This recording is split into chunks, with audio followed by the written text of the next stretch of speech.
Good morning and welcome to another episode of The Traveling Therapist. I'm Lauren Perez, licensed clinical social worker in the state of Illinois. Today we're going to talk about some of the interactions I have with our local behavioral facilities, residential treatment facilities. These are kids who struggle with severe social, emotional, and behavioral problems. Ranging from inability to regulate mood, emotion, lack of emotion and empathy. So some of these kids have actually tried to kill people or themselves. They are violent. It's rare. This is the one time I think I'll use an absolute. I have never met or evaluated a child or adolescent that was in a residential treatment facility that didn't exhibit behaviors that would be concerning enough to think that they could commit murder or be a sociopath as they grew up. I mean, these kids are really scary. I've had things thrown at me. I've had them lunge at me. We've had 2 or 3 separate incidences where one of the behavioral health residential treatment facilities out here in Lake County, where the kids rioted and they jerry-rigged weapons, and one of them made a sickle. They somehow got the plastic off the bottom of a chair, and it was so sharp and jagged, and it was curved. They made a sickle, and they were swinging it at people, trying to seriously hurt us. Several people were dispatched out that night.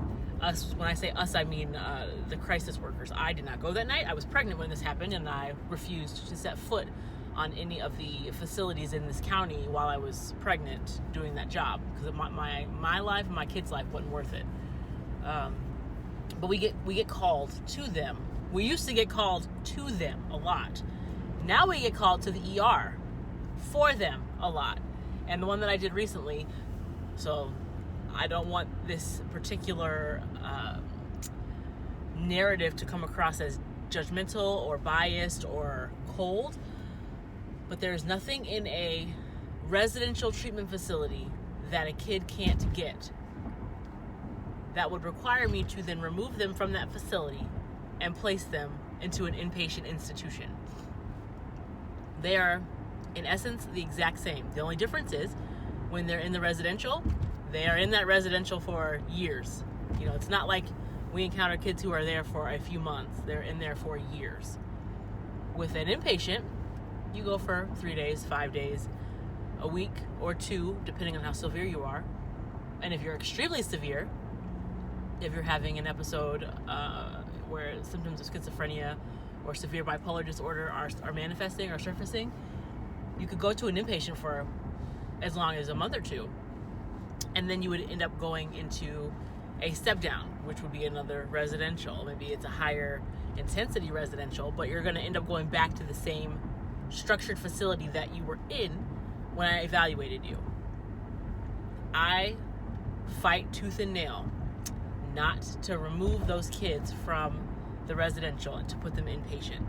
Reason being, because a residential is restrictive. You know, they're telling them what they have to do every minute of every day, often the same as they do in an inpatient. That's not the issue. But in the inpatient, they are doing art, and they're watching TV, and they're playing games, and they're socializing, and there's ice cream. I keep hearing that.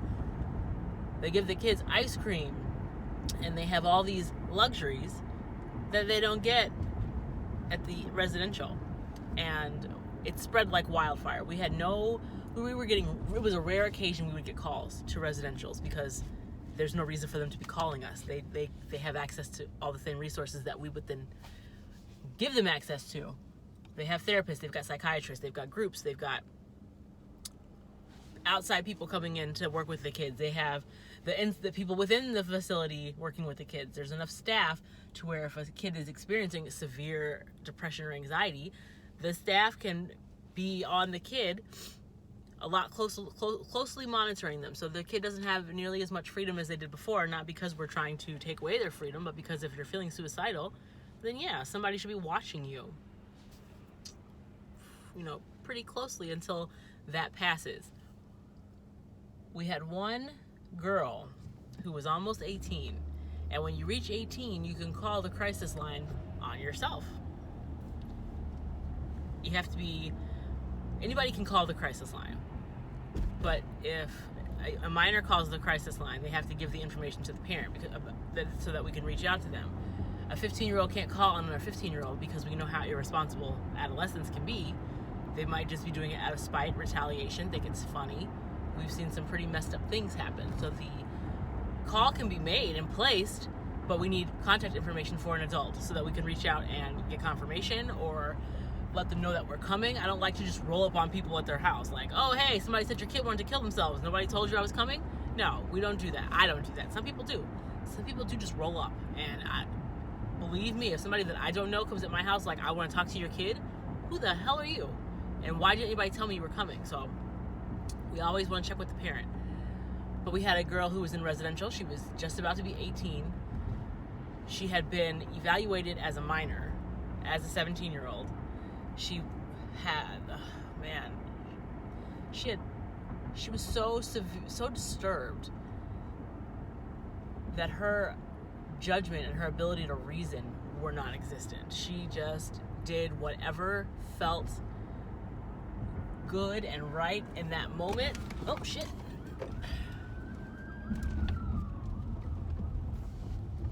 Whatever felt good and right at that moment. There was a cop, came out of nowhere, cut up in front of the person in front of me. She did whatever felt right in that moment. This is the girl who threw something at me. She threw one of those water cooler water jugs, the big, huge ones. She picked it up, and I knew she was going to do it because I had evaluated this girl probably 6 times before this particular incident where she tried to hurt me. So I knew it. I saw the jug. I knew the staff at this particular facility were worthless. They weren't going to do anything to stop her. So I heard the sound of when you pick something up quickly off of a table or the ground, you hear that whoosh sound. I heard that plastic whoosh, and she threw it at me, and I ducked. She thought that I was going to get mad and demand that she be restrained. And I looked at her, I cocked my head sideways, and I just continued asking her the questions about my evaluation. She got so mad. That happened when she was a minor. So when she turns 18, she knows the drill. She knows that we have to have we have to speak to an adult, and in her case, when you're in residential, the adult is the staff. So we have to call and confirm with the staff member what's going on. They are usually the ones who call, but sometimes they're not. Sometimes somebody sees something someplace else, knows about the crisis line, and calls on these kids. So she has access to a phone. I mean, they can't deny her the ability to use the phone, especially if she's an adult telling them that she's suicidal. They have to take her seriously, right? So she asks for the phone, and every day, because every evaluation is valid for 24 hours, every single day for probably 3 months this went on, we were getting called to go out and evaluate her, and she would wait 1 hour after her last 24-hour window. Call again. And I never sent her to the hospital. I deflected her. Lots of people on my team would just say, no, you don't need to go inpatient. You're not meeting criteria. You're not meeting criteria. You're not meeting criteria. And then someone, I don't know who it was, I think it was somebody who no longer works there, one of the new people who didn't know enough, or maybe felt pressured, I don't know, because they did try and pressure us to put her inpatient. So one of our new co-workers put her in to an inpatient facility, and she's 18. So she goes, and none of the facilities in the state of Illinois are locked. If you are an adult and you want to sign yourself out, you just have to fill out paperwork that says you are voluntarily leaving, and you're leaving against the request of the facility. So the doctor's saying, this isn't a good idea, but you're an adult, and we don't hold people against their will in hospitals, mental health institutions at the very least, in this state. So she got placed into a facility in downtown Chicago, and within 12 hours of being there, she had signed herself out and left, because they also can't make you go in the care of someone else. They can't say, well, you're not stable, we need to release you into somebody's care. No, you're being released on your own recognizance. So they let her leave. And she went missing for like 9 days. Don't know where she went. I don't know how they found her even. She knows people. She's got family in the city, so who knows? I don't know. I don't know how they found her, but they brought her back.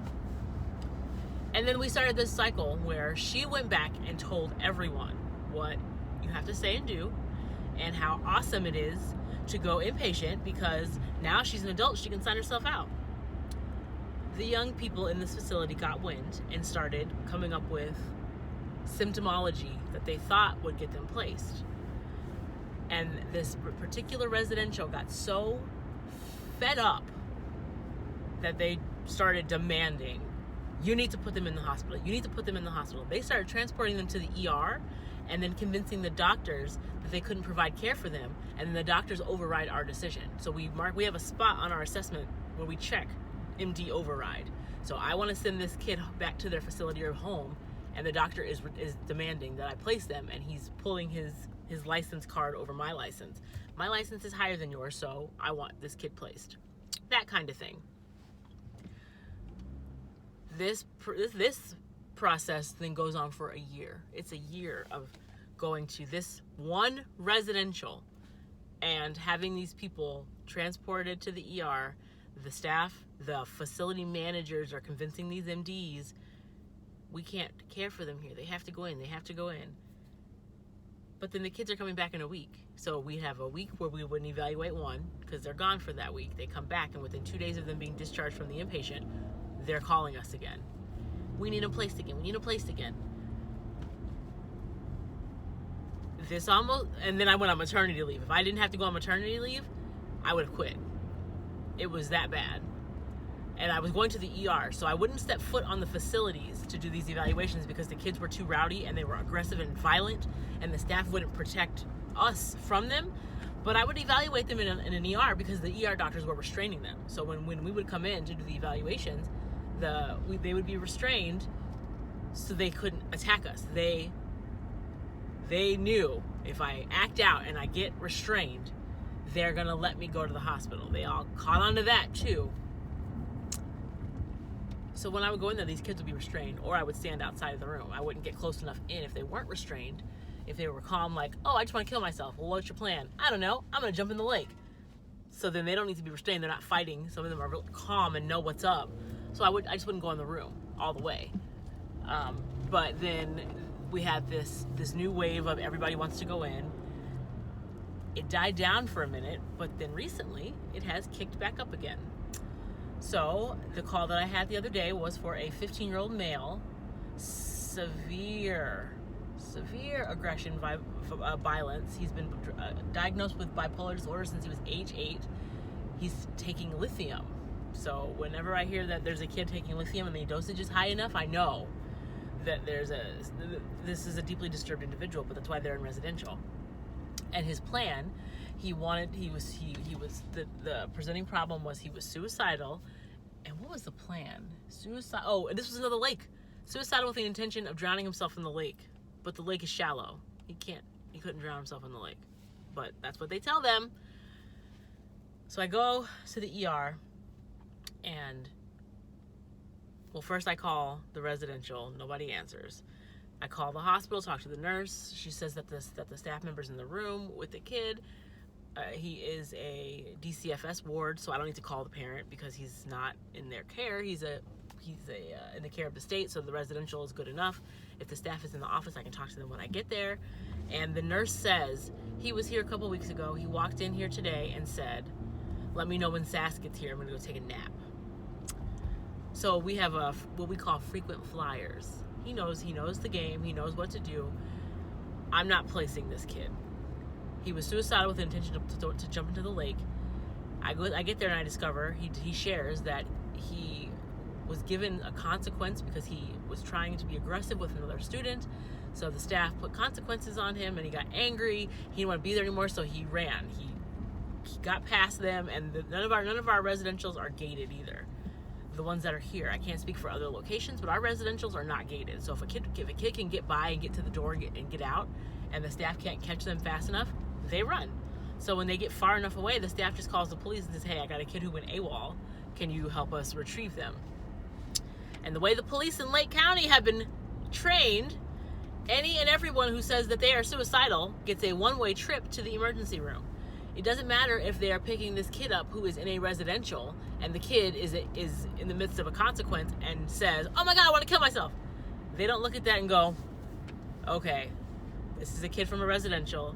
They're going back to a restrictive environment where they're being supervised. Precautions will be put in place. I don't have to take this kid to the ER. Nope, it is a blanket on everyone. You make those words, the police transport you, which is how this kid got to the ER. So I talk to the staff before I go in the room, ask what happens, and he tells me. I said, okay, I'm gonna go talk to him myself, I'll let you know. I go in the room and the kid's like, so which hospital am I going to? I said, okay, well, slow your roll, homie. What happened? He tells me what the narrative that I just gave. He was getting a consequence, he didn't want to be there, he ran away, saw the police, told them he wanted to kill himself, he was gonna jump in the lake. They brought him, so he was ready to go. I said, okay, asked him a series of questions, asked him about his medication compliance and how often does he have this thought, and does it only happen when he's getting in trouble? He's like, yeah, I mean, I don't feel like this on a good day. On a bad day, I say it because that's how I feel. That's how I want to handle it. That's how I want to handle it. So your plan is to jump into the lake. Yes. How close are you to the lake? The lake's not close. There's no lake on near this particular facility. He'd have to run. Actually, now that I think about it, he'd have to run pretty far from 83 to Grand. He'd have to run pretty far to get to that lake. So he didn't have access. So he had an ideation, but he didn't have an access. He had no other plan. Did not express any other plan. Had no gesture. The staff had expressed, once I finished evaluating him and I had done to talk to the staff, they had already had somebody in his room, swept it, took everything out. All he had was his mattress. He was going to be watched. The door would not be closed. He had lots of precautions in place where he didn't need to go in. And I felt like he didn't need to go in because he was complying with his medication. He wasn't refusing it. He was not severe enough where I was afraid if I sent him back to that facility, he was going to hurt himself. Didn't feel that way. So I went out to the doctor, and I always check with them too, because like I said, they can override me when they feel like it. And I expressed to her my sentiment, and she said, oh, I agree. I mean, I was here the last time he was here. We get a lot of kids from that facility saying the exact same thing. They all know that if they go, it's a vacation, they just want to get away. If you're fine, I'm fine. I was like, dude, this is awesome. This is the quickest in and out for this situation I've ever had. I mean, the staff was on the same page as well. He said he didn't even want to evaluate it, but the police require it. That he wished that they would have just listened because this kid's behavior is consistently this way. This wasn't new.